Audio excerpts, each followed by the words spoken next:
The kitchen floor was tile. A little girl, 8 years old, lay curled near the sink, her clothes gone, blood on the linoleum, and a neighbor on the street had seen a man coaxing her into a car just minutes before. The officer who forced the apartment door later remembered the sound of a shower running and a man's calm voice saying he was just cleaning up. When they pulled back the curtain, they found the child barely alive. That child's name was Talia Shapiro. That man would vanish for a time, then resurface with a camera and a smile. This is still unanswered. I'm Mara Ellison. No music, no dramatization. Just the story, as far as we can trace it, of Rodney Alcala, sometimes called the dating game killer, who hid violence behind a camera lens and, in 1978, sat under studio lights and audience laughter as Bachelor Number One on a popular TV show. Lena, thanks for joining me. This case, if I can be blunt, reads like a catalog of institutional failures threaded through an uncanny cultural image. A man who could be on national television and, at the same time, be preying on women and children. What drew you to this case from a criminology perspective? Mara, thanks. I came to it because it so vividly demonstrates a few patterns I study. How offenders construct a socially acceptable persona, how the systems of the 60s and 70s, parole boards, military mental health silos, cross-jurisdiction record-keeping, effectively allowed recidivism, and how survivors can be relegated to the margins while process and procedure dominate headlines. It's not just one dramatic error, it's many small institutional decisions that together give a dangerous person extraordinary opportunities. Yeah, and I want to start at the beginning because the early life doesn't excuse anything, but it helps frame how someone could move through these worlds. Rodney Alcala Bucor was born in San Antonio in 1943, spent some childhood years in Mexico, then moved to Los Angeles with his mother. He joined the Army at 17, and by 1964, he'd had what was described as a nervous breakdown and was discharged on medical grounds. He then enrolled at UCLA and later at NYU Film. There's an image from the record of him being a fine arts student and then trying to be a filmmaker. Lena, from your work, how important is that respectable veneer, UCLA, NYU, a college credential, in letting someone move through social circles without scrutiny? It's crucial. A degree, an arts background, even the casual association of being in creative fields grants social capital. People assume creativity comes with sensitivity, thoughtfulness, a non-threatening personality. Add photography, which in the public imagination is about capturing beauty, and you have a role that puts you literally behind the camera, an authority position. Offenders exploit that trust. They use socially sanctioned activities to access victims in ways strangers normally couldn't. Right, and we should be clear. He cultivated the kind of persona that made it reasonable in that era for women and adolescent girls to accept an offer to be photographed. That 1970s veneer, sunset photography on a beach, fashion, yada yada, was a cover.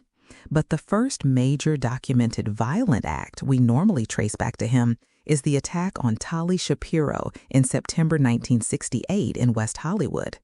She was 8, walking to school. He offered that he knew her parents, coaxed her into his car. A passing motorist grew suspicious, followed them. Then police forced their way into the apartment. What they found was horrific. Talia was naked, beaten, and lying in a pool of blood, her skull fractured by a steel bar. She survived, but only barely. That case is important for 2 reasons. One, the survival of Talia Shapiro, later decision to testify decades after the attack, makes her a central witness. 2, and perhaps more painfully, the system's early response. Her family moved to Mexico afterward and declined to have her testify in the early 1970s trial, which led prosecutors to accept a plea to a reduced charge. He served roughly 34 months. Think about that. An assault with skull fractures and sexual violence, and a man serves under 3 years? That's a policy failure. It is devastating. After the Shapiro attack, Alcala fled to New York under the alias John Berger, or Berger in some documents, enrolled at NYU Film School, worked as a camp counselor in New Hampshire. In 1971, he was added to the FBI's 10 Most Wanted list. Arrest came when girls at the arts camp saw his picture on a poster, reported it, and he was picked up in August 1971 and extradited. But, again, the result was a plea bargain. He pleaded guilty to child molestation and served a short sentence. Lena, what does that early leniency tell us about 1970s law enforcement and prosecution of sexual crimes? It tells us a few uncomfortable things. 1, statutes and prosecutorial discretion often undervalued sexual violence, especially against children, compared to how we understand these crimes today. 2, there was an enormous emphasis on quick resolutions. Plea bargains are common for pragmatic reasons, but here they erased the full weight of the original charges from formal record. And 3, record-keeping and communication between military, state, and federal agencies were fragmented, so an arrest in one state didn't necessarily inform employment checks or future parole decisions elsewhere. Exactly. And then he's paroled in 1974, returns to Los Angeles, and quickly reoffends. He's arrested with a 13-year-old on parole violations, but by 1977, he's out again and working, get this, at the Los Angeles Times as a typesetter, and also hustling as a photographer, approaching women and teenage boys on beaches and in bars. A coworker later said he often showed semi-nude photos at work, and people thought it was weird, but it didn't trigger the kind of alarm it should have. That sort of normalcy, an office job combined with an artistic hobby, must have deepened his camouflage. Absolutely. Social camouflage is one of the most effective tools for predatory offenders.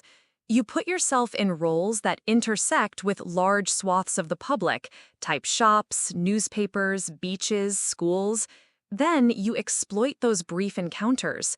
Victims remember a smile, a line about making them into a model, a promise of portfolio exposure. It's petty manipulation that preys on aspiration and trust. And here's where the public surrealism begins. In 1978, while murders and disappearances are happening in L.A., he's flirting with women on beaches. Rodney Alcala appears as Bachelor Number One on the dating game. The host, Jim Lang, introduces him as a successful photographer who enjoys skydiving and motorcycling. The studio audience laughs at his quips. He's suggestive, flirtatious. Cheryl Bradshaw, the Bachelorette, picks him as the winner. But she later said backstage he was creepy and refused the date. Jed Mills, another bachelor, called him unsettling. You can't describe that moment without that jarring juxtaposition. Canned laughter and a predator in the next room. Lena, what does that kind of media appearance do culturally to public perception? It produces cognitive dissonance. On the one hand, television sanitizes intimacy into jokes and tidy narratives, contestants, witty answers, a prize date. On the other hand, the reality beyond that set can be brutal. The dating game moment makes the public feel like they could have known, but more importantly, it reveals a social blind spot. Charisma is not a reliable marker of safety. We tend to conflate charm with decency. And listeners, we'll come back later to how the dating game appearance was used in Alcala's defense in court. But first, I want to walk chronologically through the murders we can now connect with reasonable certainty. There were murders in New York in the early 1970s. Cornelia Crilly, a 23-year-old flight attendant, raped and strangled in her Manhattan apartment in June 1971. Ellen Hover, 23, who disappeared in July 1977 and whose datebook had the notation John Berger at 2 p.m. that day. Both cases went cold for decades before DNA linked him. Then California, a string of women murdered in 1977 through 1979. Jill Barcombe in November 1977, Georgia Wixted, December 1977, Charlotte Lamb, June 1978, Jill Parento, June 1979, and then the case that truly galvanized an arrest in Orange County, Robin Samsoe, 12 years old, abducted in June 1979 after a man with a camera approached her and a friend at the beach. Lena, I want you to unpack what investigators found that finally tied Alcala to these crimes. Investigators had a few pivotal pieces. First, the composite sketch based on Robin Samsoe's friend and other eyewitnesses. Second, the probation officer who recognized Alcala. And third, critically, the physical evidence. When police searched his storage locker, Seattle, I believe, they found thousands of photographs, many nude, some of minors, and a pair of gold earrings. Robin's mother identified those earrings as belonging to her daughter. That sort of circumstantial but tangible link is powerful, especially when paired with witness sightings and his history as a registered sex offender. The earrings, yeah. That detail became a linchpin, but the legal path was anything but straightforward. In 1980, Alcala was convicted in Orange County for Robin Samsoe's murder and sentenced to death. But in 1984, the conviction was overturned. The California Supreme Court said the jury had been improperly informed of his prior sex offense record. They retried him in 1986 and again convicted him, again sentencing him to death. Then, in the federal courts in the early 2000s, parts of that second conviction were overturned over procedural issues and ineffective assistance claims. It's a nightmare for families.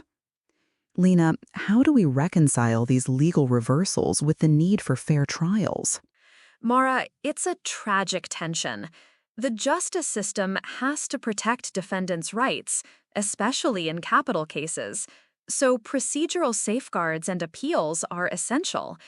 But those safeguards often come with painful consequences for victims' families because they prolong uncertainty and bring back trauma with every retrial. The reversals in Alcala's case were usually about process, juror instructions, admission of prior bad acts, technical but important to ensure a legally sound verdict. The question for us is whether the system does enough to minimize re-traumatization while still preserving due process. And the pace of technology matters here. Fast forward to the 2000s. DNA testing had advanced enough to re-examine cold case evidence. Samples from the 1970s were tested and matched Alcala to the California murders of Barcombe, Wixted, Lamb, and Parento. In 2010, prosecutors decided to combine those four with the Samsoe case and try him for all 5 murders at once in Orange County. What followed was one of the most surreal trials in recent memory. Alcala firing his lawyers and representing himself. He cross-examined survivors. He played the Arlo Guthrie song, Alice's Restaurant, trying to argue something about talking about killing without actually killing. It was hard to watch. It was. Self-representation is a theatrical gambit some defendants choose to control narrative. Alcala was manipulative in the courtroom. He could interject, he could pontificate. From a forensic perspective, though, the DNA evidence was decisive. Jurors were presented with modern forensic links tying him to the earlier cases. Despite his performance, after less than 2 days of deliberation, the jury convicted him on all 5 counts in February 2010 and handed down another death sentence in March. Lena, one of the most haunting artifacts in this case is the photo trove found in his locker. For decades, those images sat with investigators. After the 2010 trial, authorities released many of them to the public, hoping families might identify the subjects. Some people recognized themselves and reported that Alcala had photographed them but not harmed them. In other cases, families came forward identifying missing relatives. Some faces might represent his victims, perhaps the last photo taken before a disappearance. Tell listeners a bit about what the trove meant for investigations and for families. Those photographs are both evidence and a public ledger. For investigators, they provided a potential canvas of connections, dating clues, locations, timestamps, stylistic consistency. For families, images can confirm long-suspected truths. A mother might recognize her missing daughter in a photograph, which triggers renewed investigation. But there's also the ethical and emotional dimension. Publishing those images re-victimizes people, especially if their names become public. A photo that helps solve a case can also reopen grief. It's a delicate balance between investigative necessity and respect for potential victims. Listeners, some jurisdictions ultimately did tie Alcala to more crimes. In New York in 2012, he pleaded guilty to the 1971 murder of Cornelia Crilly and the 1977 murder of Ellen Hover, receiving an additional 25 years to life, mostly symbolic given his California death sentence. Wyoming later charged him in the 1977 killing of Christine Thornton after a relative identified her from a photograph, but he was never tried there due to his health and the practicalities of extraditing a death row inmate. By the time he died in prison in July 2021 at the age of 77, we had a confirmed set of 8 victims in some counts and law enforcement estimates that he may have attacked or killed many more. Some estimates speculate dozens, even more. Lena, what do we make of that scale? We should be cautious with speculative estimates. A range like as many as 100-130 communicates the potential scope of his offending, but the evidentiary standard to confirm a murder is high. What we can say with confidence is this: Alcala was mobile, operated across states, and used a role photographer that allowed him to build an archive of contacts who later needed to be screened. The true extent will likely never be fully known because evidence degrades, witnesses die, records are incomplete. The true extent will likely never be fully known because evidence degrades, witnesses die, records are incomplete. And that's one of our recurring, still unanswered points: evidence decay and administrative gaps. Let's pause and hear 2 survivor voices. Tali Shapiro, the 8-year-old victim, eventually testified in the 2010 trial. She has described herself as a survivor rather than a victim and has tried to live a life that isn't defined by Alcala's attack.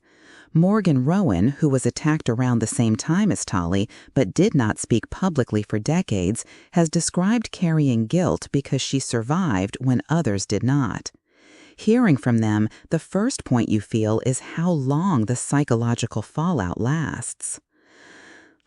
Lena, survivors' narratives rarely make for clean courtroom soundbites. How do those personal stories function in a criminal trial and in public memory? In court, survivor testimony serves to humanize the statistics and provide a narrative of harm, how life was altered. That's central to determining motive, pattern, and impact. Publicly, survivor stories complicate the sensational snippets journalists sometimes favor.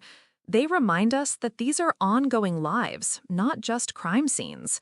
But, and this is crucial, survivors face re-traumatization and public scrutiny when they testify, especially decades later.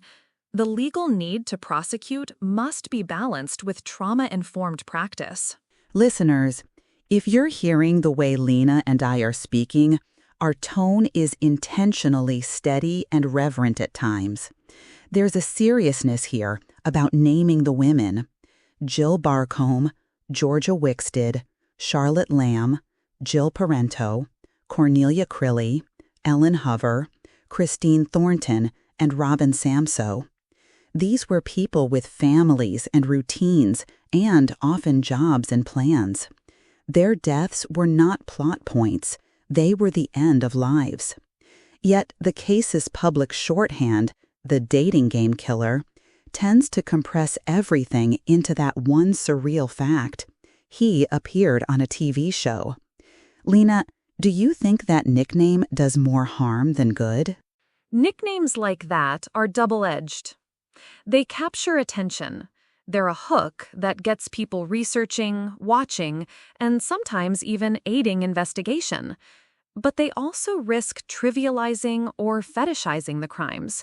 Focusing on the TV episode can make the cases seem like a morbid curiosity rather than a string of tragedies.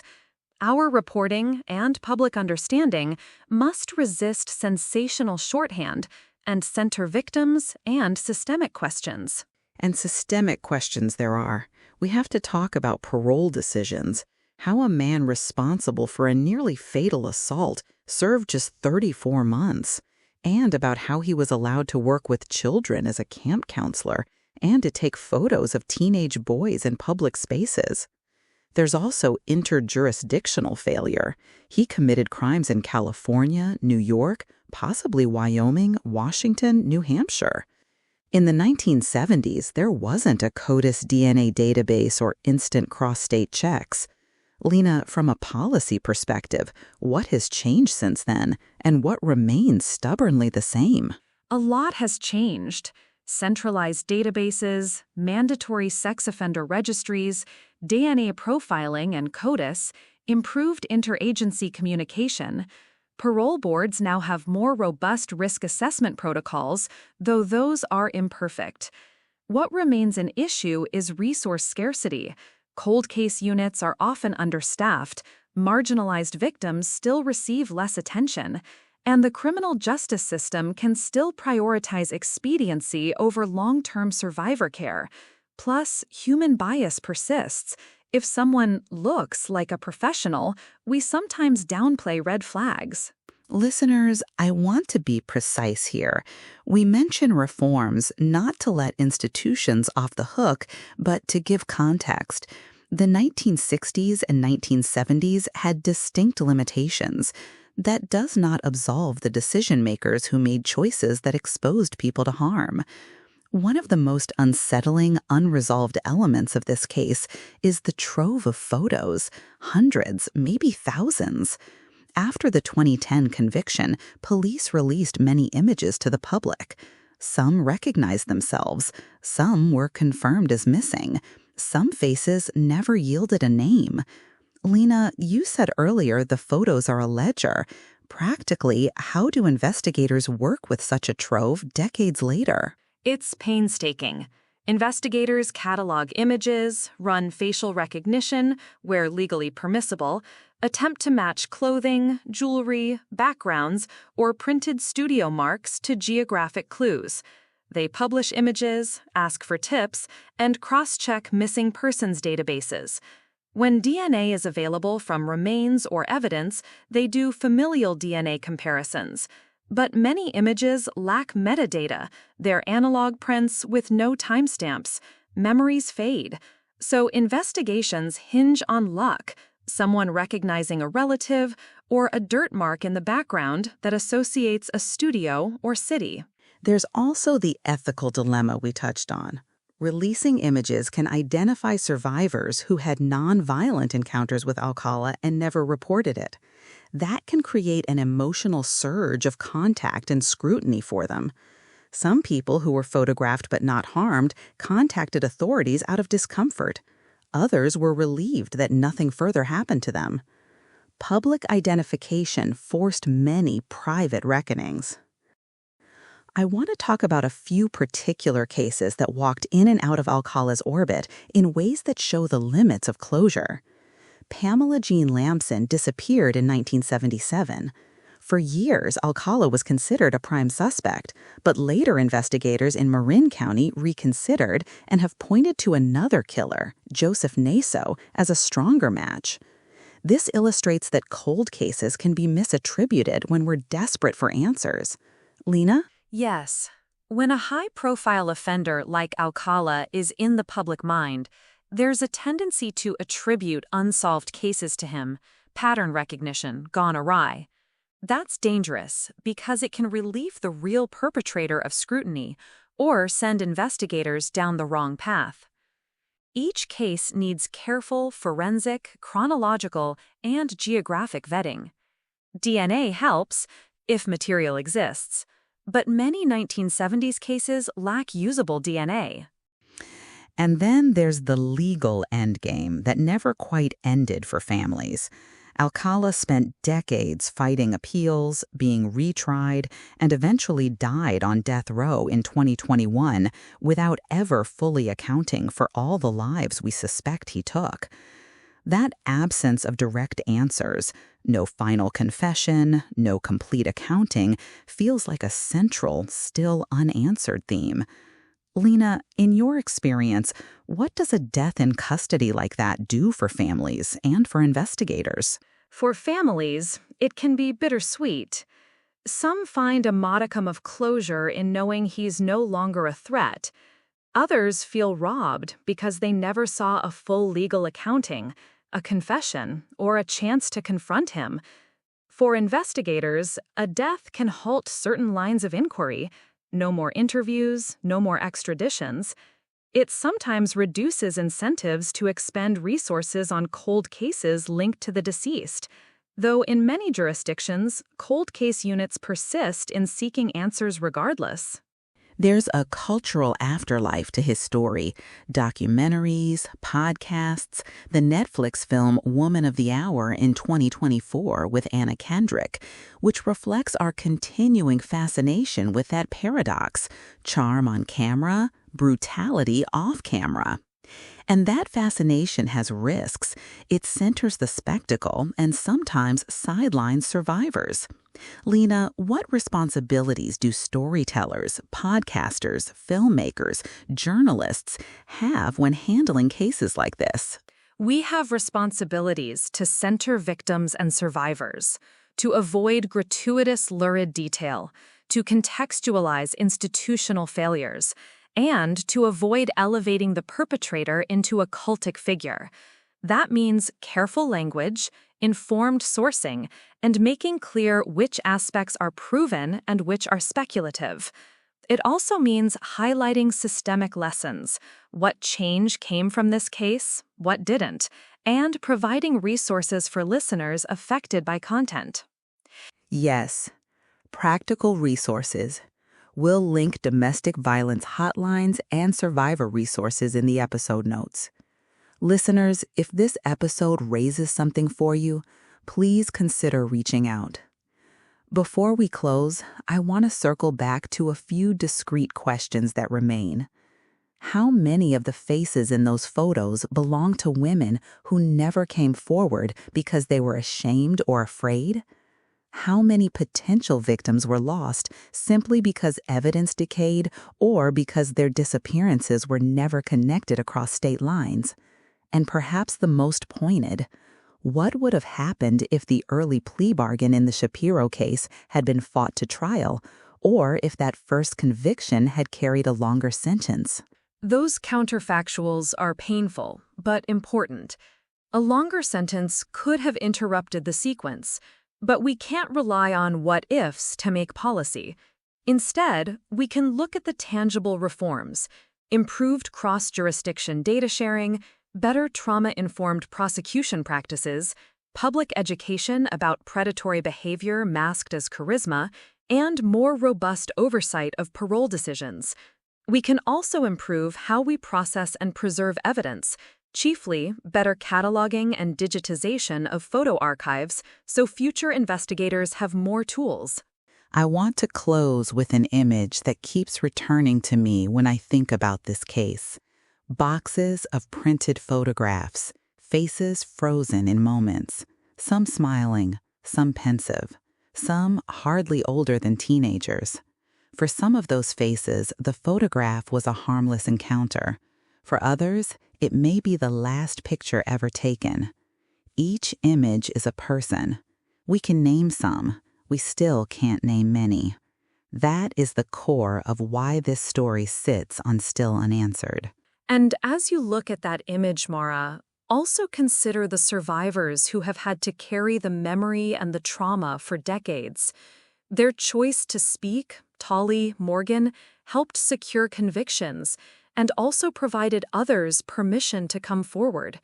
Survivor testimony and public pressure are often the engines of cold case breakthroughs. The photos are a record of exploitation, but also a potential record of accountability if investigators and communities persist. Thank you, Lena.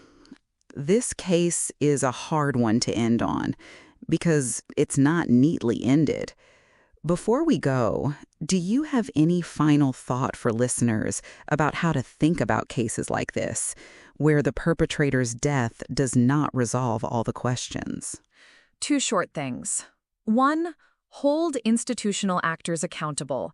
Ask how evidence was handled, what reforms were made, and whether those reforms were sustained. 2, center survivors. When we fetishize the perpetrator, we lose the human dimension. If you want to help, support organizations that assist survivors and press for cold case resources in your community. Thank you. That is Lena Harcourt, Dr. Lena Harcourt, for joining me. I'm Mara Ellison. We'll include sources, survivor resources, and a list of the confirmed victims in the episode notes. One final thing. If you recognize someone in a released photograph, please contact the investigative unit listed in the notes rather than posting unverified IDs on social media. That protects families from harm and helps investigators do their work. This has been Still Unanswered. We'll be back next week with another case where pieces of the story are missing. Until then, take care of each other.